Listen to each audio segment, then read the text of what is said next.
रोहित तेज चलकर हॉल से बाहर जाने लगा। रिया भी अपनी सीट से उठी और रोहित के पीछे जाने लगी। रोहित अपने जनरल मैनेजर से बात करने थिएटर लॉबी में पहुंचा।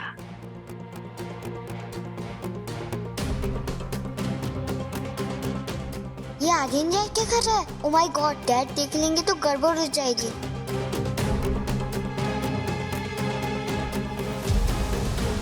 मैं आपको कॉल करता हूँ।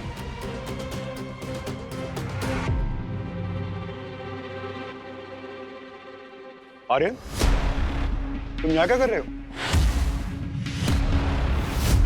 मर गए। अब क्या होगा? मैंने तुमसे कहा था ना अंदर बैठे रहने को। फिर बाहर क्यों आए? और मास्क कहाँ है तुम्हारा? ग्लव्स भी निकाल दिए। आर्यन, तुम आज सुबह से ना बहुत शैतानियां कर चुके हो। अब बस चलो अंदर। मामा कहाँ रह गई? ओह नो, अब क्या होगा?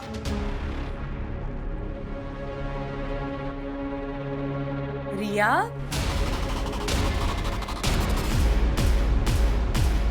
यहाँ क्या कर रही हो? और ये मास्क और ग्लव्स कहाँ से आ गए? पहले तो नहीं थे।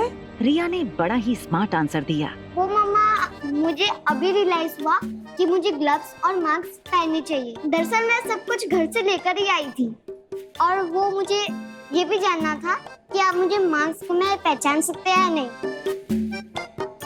अच्छा, कल शाम से देख रही हूँ बहुत समझदार हो गई हो। कीप इट अप, चलो। ये कहते हुए अनिका रिया का हाथ पकड़कर उसे थिएटर हॉल में ले गई। फिल्म शुरू हो चुकी थी। हॉल में अंधेरा था, जिसकी वजह से अनिका को अपनी सीट ढूंढने में तकलीफ हो रही थी। मम्मा, नंबर क्या देखने की जरूरत है? बीच में तो सारा हॉल खाली है। चलो यहाँ बैठ जाते हैं। रिया ने अनिका को ठीक रोहित के बगल वाली सीट पर बिठाया और वो खुद अनिका के बगल की सीट पर बैठी। फिल्म देखने में ना ही रोहित को इंटरेस्ट था, ना ही अनिका को, और ना ही दोनों बच्चों को। रोहित अपने फोन में बिजी था। अनिका की नींद पूरी ना होने की वजह से उसकी आंखें भारी होने लगी थी। उसका सर हल्का सा बगल वाली सीट की ओर झुका। आधी खुली आंखों से अनिका को मोबाइल की रोशनी में चमकता हुआ रोहित का चेहरा दिखा।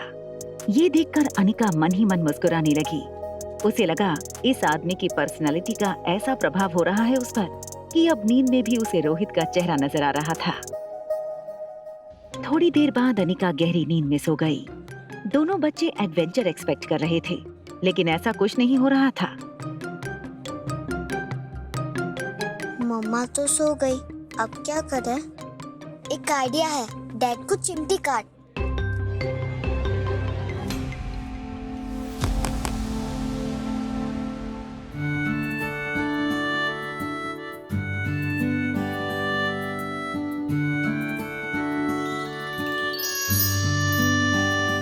तेरी आँखों का गुस्सा भी कातिल है, मैंने दे दिया तुझको मेरा दिल है। ओ मेरे रांझना, कैसा जादू किया दिल मेरा तूने, ओ कैसे लिया। ओ आप यहाँ? रांझना, कैसा जादू किया। मैंने आपको वार्न किया था ना कि मुझसे मेरे बेटे से दूर रहिए। क्यों हमारे पीछे पड़ी हैं आप? आपको समझ में नहीं आता है क्या? समझ आपको नहीं आ रहा है मिस्टर मारवा? और आप अपने आप को समझते क्या है? हाँ, माना कि आप हैंडसम हैं, सक्सेसफुल हैं, लड़कियां आपके आगे पीछे घूमती होगी, लेकिन इसका मतलब ये नहीं है कि मैं आपके पीछे घूम रही हूँ। मैं यहाँ अपनी बेटी के साथ मूवी देखने आई हूँ। रोहित को रिया की शक्ल तो नहीं दिखाई दे रही थी, मगर उसे इतना जरूर दिख रहा था कि अनिका की बगल वाली सीट पर एक बच्चा बैठा है। रोहित अपनी आवाज थोड़ी नीचे करते हुए बोला, क्या आप मुझे बता सकती हैं कि ऐसे कोइंसिडेंसेस हमारे साथ ही क्यों होते हैं? पहले आप मेरे होटल में स्टे करने के लिए आती हैं, उसके बाद बात बात पर बहाने बनाकर मुझसे टकराती रहती हैं, और मेरे बेटे के बारे में ऐसी इन्फॉर्मेशन मुझे देती हैं जो मुझे तक नहीं पता था। आपके बेटे की ट्यूशन टीचर ना आपके बेटे को मेंटल टॉर्चर दे रही है। आज मैं यहाँ अपने बेटे के साथ मूवी देखने आता हूँ तो उसी शो में आप मेरे बगल वाली सीट पर आकर बैठ जाती हैं। इसका क्या मतलब निकालूं मैं? अनिका रोहित को कोई जवाब नहीं दे पा रही थी, क्योंकि इन सारी चीजों का उसके पास कोई जवाब ही नहीं था। वो खुद ये सोचकर हैरान थी कि ये सब उसके साथ क्यों हो रहा था। एक चीज अनिका और रोहित दोनों नहीं जानते थे कि वो उनके बच्चे थे जो उन्हें बार बार ऐसी सिचुएशन में खड़ा कर रहे थे। रोहित थोड़ी देर फिल्म की स्क्रीन की ओर देखने लगा। अनिका भी स्क्रीन की ओर देखने लगी। दोनों की नजरें तो स्क्रीन पर थीं, मगर मन ही मन दोनों अपने साथ हो रहे कोइंसिडेंसेस के बारे में सोच रहे थे। तभी अचानक फिल्म में हीरो हीरोइन का एक रोमांटिक सीन शुरू हो गया। अनिका और रोहित के लिए ये देखना थोड़ा ऑकवर्ड हो गया। मैं जहाँ भी जाता हूँ इत्तेफाक से तुम मुझे मिल ही जाती हो। पीछा करती हो क्या मेरा? और अगर यही सवाल मैं तुमसे पूछूं तो do we have a connection? शायद हाँ। थोड़ी देर बाद रोहित ने चुप्पी तोड़ते हुए अनिका से कहा, Look, I don't want to be rude to you, but मैं चाहता हूँ कि आप अपना रूम छोड़कर किसी और रूम में चली जाएं। And don't worry, everything will be on us. Excuse me mister Marwah, आपको क्या लगता है पैसे आपके पास ही है क्या? मैंने अपने कमरे के लिए ना आपके होटल वालों को एडवांस पेमेंट की थी। आप मुझे इस तरह रूम से नहीं निकाल सकते। I will sue you. What? You'll sue me? आप समझती क्या अपने आप को? अरे भाई, मियाँ बीवी के झगड़े घर पर ही निपटाया करो। यहाँ आकर हमें क्यों डिस्टर्ब कर रहे हो? I'm sorry sir, आप अपनी फिल्म एंजॉय कीजिए। Sorry. इतनी खूबसूरत जोड़ी है तुम्हारी, फिर झगड़ते क्यों हो? पता नहीं आज की जनरेशन को क्या हो गया है। रोहित ने उस आदमी की मिसअंडरस्टैंडिंग को दूर करना जरूरी नहीं समझा और आर्यन का हाथ पकड़कर वहां से निकला। आर्यन ठीक रोहित के पीछे छुप गया ताकि निकलते वक्त अनिका उसे देख ना सके। जो कुछ भी हुआ उससे अनिका को गुस्सा तो बहुत आ रहा था, मगर कहीं ना कहीं उसे पता था कि रोहित एक अच्छा इंसान था। बस उसे अनिका को लेकर कोई मिसअंडरस्टैंडिंग हुई थी।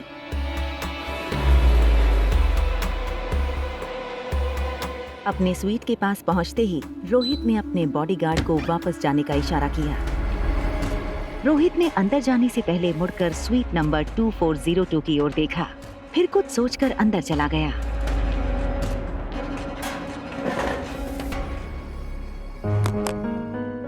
मुझे उस औरत के इरादे ठीक नहीं लगते। कुछ भी करके मुझे आर्यन को अनिका से दूर रखना होगा। अनिका लिफ्ट से बाहर आई। रिया आसपास देखने लगी कि कहीं रोहित या सनी उसे देख न ले। जैसे ही स्वीट रूम का दरवाजा खुला, रिया तुरंत अंदर भाग गई। अनिका के लिए रिया की ऐसी शरारतें रोज की बात थी। अंदर जाते ही अनिका को उसकी सेक्रेटरी राजलक्ष्मी का फोन आया। राजलक्ष्मी का फोन उठाते ही राजलक्ष्मी ने कहा, मैडम मैं आपकी सेक्रेटरी हूँ, कम से कम मुझे तो ये जानने का हक है ना कि आज आप ऑपरेशन करने वाली है मनाली के लाइफ केयर हॉस्पिटल में। Rajlakshmi, I am so sorry, मैं तुम्हें इन्फॉर्म करना भूल गई। It's okay ma'am. उनके हॉस्पिटल से मेल आया था, पूछ रहे थे कि आप कब तक आओगी एटसेट्रा एटसेट्रा। और डॉक्टर अग्रवाल आपका नंबर मांग रहे थे, दे दूं? नहीं, नंबर मत देना मेरा। तुम उनसे कह दो कि मैं टाइम पे पहुंच जाऊंगी, वो टेंशन ना ले। लेकिन देखो कुछ भी हो जाए नंबर मत देना। ओके डॉक्टर, एज यू से। अच्छा हाँ, उन्होंने डॉक्टर्स की लिस्ट भेजी है, मैं आपको भेज रही हूँ। If you need any changes let me know. Done, thank you. तेरी आँखों का गुस्सा भी कातिल है, मैंने दे दिया तुझको मेरा दिल है। ओ मेरे रांझना कैसा जादू किया। मैडम, अगर आपकी गहरी सोच को डिस्टर्ब ना कर रही हूँ तो 2 मिनट बात कर सकती हूँ? Of course. Go ahead. देखो, मैं जानती हूँ, ग्रोन अप गर्ल, तुम अपना ध्यान भी खुद रख लेती हो। मम्मा बाहर जाना चाहती है ना? It's okay. You can go. अगर भूख लगेगी तो रूम सर्विस से मंगा लूंगी, प्यास लगेगी तो खुद पी लूंगी। इतनी बड़ी हो गई हूँ तो आप मेरी बिना चिंता किए जा सकते हैं। अनिका रिया की समझदारी देखकर बहुत प्राउड फील करती थी। उसने रिया से कहा, आज मम्मी ना अपनी बुआ का ऑपरेशन करने जा रही है। Wish me luck and please pray for aunty. Mumma, aunty को ना कुछ नहीं होने वाला। You know why? क्योंकि उनकी ट्रीटमेंट वर्ल्ड की बेस्ट डॉक्टर करने वाली है, and that is my mama.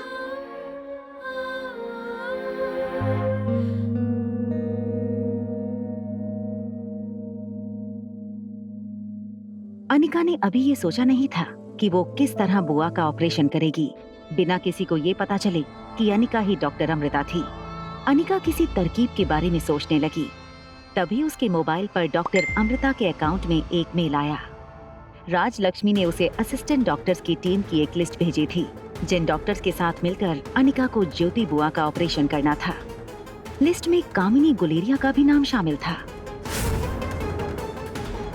Doctor Amrita, आज तक आपको किसी ने नहीं देखा है, बट आपको असिस्ट करके I will be the first one जो आपका चेहरा पूरी दुनिया के सामने ले आएगी। अनिका को ज्योति बुआ का ऑपरेशन कामिनी के साथ मिलकर करना था। अनिका के पास ऑप्शन था कि वो डॉक्टरों की लिस्ट से कामिनी का नाम हटा दे, मगर ऐसा करने का उसके पास कोई वैलिड रीजन नहीं था। हॉस्पिटल वालों ने डॉक्टर अमृता के लिए एयरपोर्ट पर कार का इंतजाम किया था। उसने लाइफ केयर हॉस्पिटल को मेल किया। Don't send pickup to airport, मैं हॉस्पिटल डायरेक्ट आ जाऊंगी। डॉक्टर अमृता की पहचान को छुपाना इतना आसान नहीं होगा। गौतम ने बिना पढ़े ऑपरेशन के कंसेंट फॉर्म पर साइन कर दिए। तभी वार्ड बॉयज ज्योति बुआ को ऑपरेशन थिएटर की तरफ ले जाने लगे। प्रीति अपनी मम्मी को देखते हुए स्ट्रेचर के साथ साथ चल रही थी। देखिए, ये ऑपरेशन बहुत ही पेचीदा है और इसमें सक्सेस रेट बहुत ही मिनिमम है, पर अच्छी बात यह है कि इनका ऑपरेशन डॉक्टर अमृता के हाथों होने जा रहा है और ऐसे ऑपरेशन में उनके सक्सेस रेट मोर देन 90% होते हैं। मनीषा खुश थी क्योंकि आज उसकी बेटी इंडिया की सबसे बड़ी सर्जन के साथ मिलकर ऑपरेशन करने वाली थी। कामिनी ने एक फोटो खींची और उसके कैप्शन पर लिखा, waiting for the super dog. फिर उसने अपनी फोटो सोशल मीडिया पर पोस्ट कर दी। डॉक्टर अमृता किसी भी वक्त हॉस्पिटल में पहुंचने वाली होंगी। आप सब लोग ऑपरेशन थिएटर में सारे इक्विपमेंट तैयार रखिए। Okay sir. आई होप ये ऑपरेशन सक्सेसफुल हो और फिर मैं रोहित को भी डॉक्टर अमृता से मिलवा पाऊँ। अगर आज डॉक्टर अमृता मेरे हाथ लग गई तो मैं उससे अपनी दादी का इलाज करवा कर ही रहूंगा। डॉक्टर, वो मेरी मम्मी।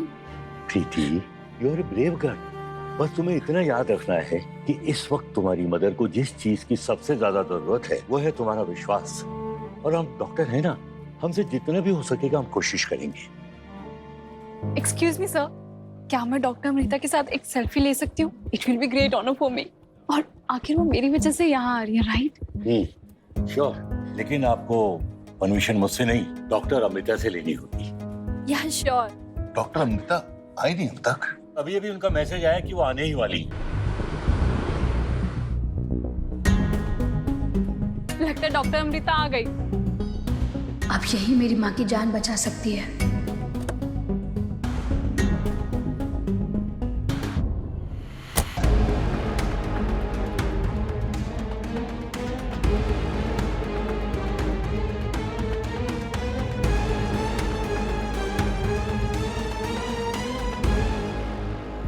रिया काफी देर से मेन डोर के बाहर देख रही थी। उसने देखा कि रोहित अपनी स्वीट से निकलकर लिफ्ट में चला गया। उसे कंफर्म हो गया कि अब आर्यन को फोन करने का रास्ता क्लियर था। आर्यन रोहित की बातों से काफी नाराज था। वो तुम्हारी मॉम नहीं आर्यन, इनफैक्ट तुम्हारी कोई मॉम नहीं है। हेलो ब्रदर, डैड अभी अभी बाहर निकले हैं। कुछ देर के लिए हमारा रास्ता क्लियर है। We can meet. तुम एक काम करो, पहले तुम टेरेस पे पहुंचो, उसके बाद मैं भी पहुंचती हूँ। लेकिन हाँ, हम एक साथ किसी को भी नहीं दिख सकते, चाहे कुछ भी हो जाए। मिलते हैं सेम प्लेस पे। ओके। आ गई अपना फेक कंसर्न दिखाने। प्रीति अनिका से बहुत नाराज थी क्योंकि अनिका प्रीति और ज्योति बुआ को अपने हाल पर छोड़कर चली गई थी। इस वक्त प्रीति को समझाने का ना तो अनिका के पास टाइम था और ना ही मौका। Hello doctor. हेलो। ऑपरेशन कितनी देर में शुरू होने वाला है? तुम्हें कैसे पता चला या ज्योति को ऑपरेशन है? वो डॉक्टर अमृता से मैंने रिक्वेस्ट की थी आने के लिए। लेकिन कामिनी तो कह रही है कि इसने डॉक्टर अमृता को बुलाया है। ऑफ कोर्स मैंने ही बुलाया। ये सर, ये अनपढ़ गवार कैसे बुला सकते हैं डॉक्टर अमृता को? इसे पूछे जरा, ये जानती भी है वो कितनी बड़ी डॉक्टर है। बेंगलुरु, मुंबई, कोलकाता, हर जगह मेडिकल कॉलेज में उनकी केस स्टडी सिखाई जाती है। उनकी 1 घंटे की कीमत लाखों रुपए है। 90% से ज्यादा सक्सेस रेट। सबको वेट करना पड़ता है उनकी अपॉइंटमेंट के लिए, और तुम्हारे कहने से आएगी वो डॉक्टर अमृता ऑपरेशन करने के लिए? Impossible.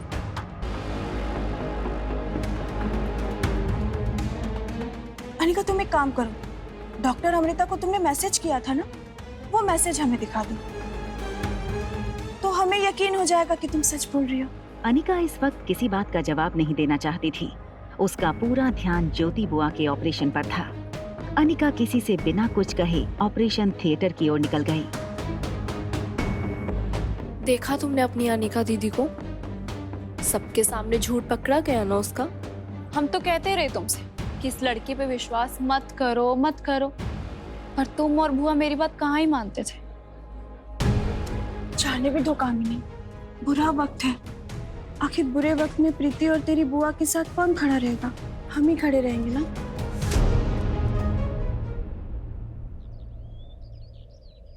Hi, are you sure ना कि तुम ही मेरी बहन हो? आई एम वेरी श्योर तुम ही मेरे जुड़वा भाई हो जो मम्मी से गुम हो गए थे। क्या मम्मा इज सो केयरलेस जो उन्होंने मुझे घुमा दिया? No, mumma is not careless.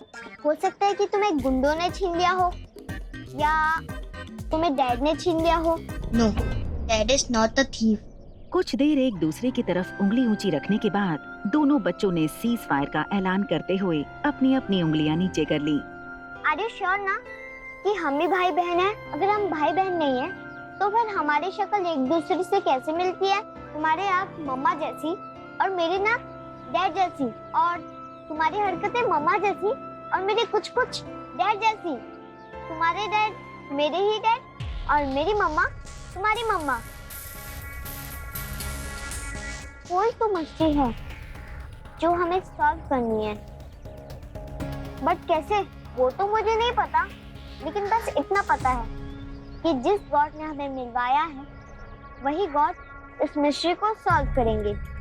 इसका मतलब मुझे मॉम से मिलने के लिए गॉड से बात करनी होगी। No, I will help you.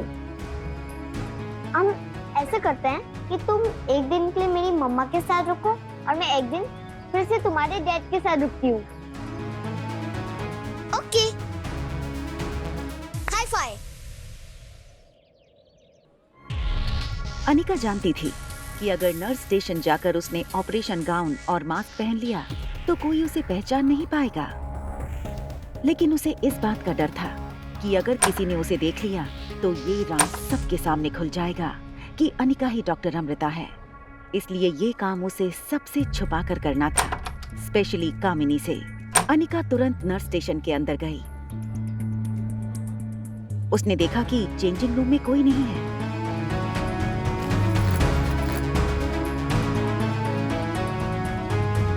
मौके का फायदा उठाते हुए वो ऑपरेशन गाउन लेकर जल्दी से चेंजिंग रूम की तरफ गई कि तभी देखो पूजा, मेरे फ्रेंड सर्कल में सबको बता देना कि आज मैं बहुत बड़ा ऑपरेशन करने जा रही हूँ।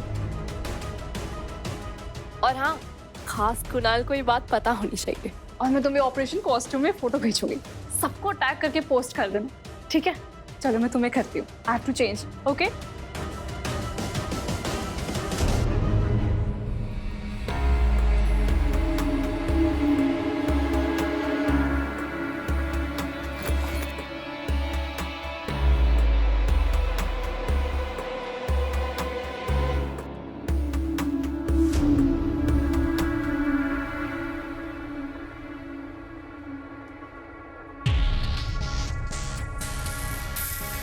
ऑपरेशन गाउन पहनने के बाद कामिनी ने अपनी सेल्फी खींची और अपनी फ्रेंड पूजा को सेंड कर दिया। जैसे ही कामिनी नर्स स्टेशन से बाहर गई, अनिका तुरंत चेंजिंग रूम के अंदर चली गई। उसने ऑपरेशन गाउन पहनना शुरू कर दिया और अपने बालों को बांधकर अनिका ने ऑपरेशन कैप पहन ली। अनिका का पूरा शरीर ऑपरेशन गाउन में ढक गया था। फिर उसने चेहरे पर ऑपरेशन मास्क लगा लिया। मास्क की वजह से उसका चेहरा पूरी तरह से ढक चुका था। वो जैसे ही नर्स स्टेशन से बाहर निकली, उसने देखा कि ऑपरेशन थिएटर के बाहर डॉक्टर अग्रवाल और प्रीति खड़े थे। किसी की नजर में आए बिना जल्दी से ऑपरेशन थिएटर के अंदर चली जाती हूँ।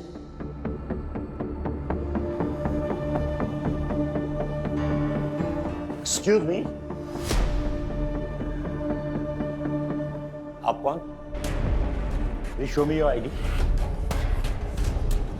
अनिका को पता था कि अगर डॉक्टर अग्रवाल ने उसकी आईडी में उसका चेहरा देखा तो वो समझ जाएंगे कि अनिका ही डॉक्टर अमृता है। आगे की कहानी जानने के लिए देखें अगला एपिसोड सिर्फ पॉकेट एफएम के यूट्यूब चैनल पर। और एक लड़की को देखा तो के सारे एपिसोड को सुनने के लिए डिस्क्रिप्शन में दी गई लिंक से डाउनलोड करें पॉकेट एफएम ऐप।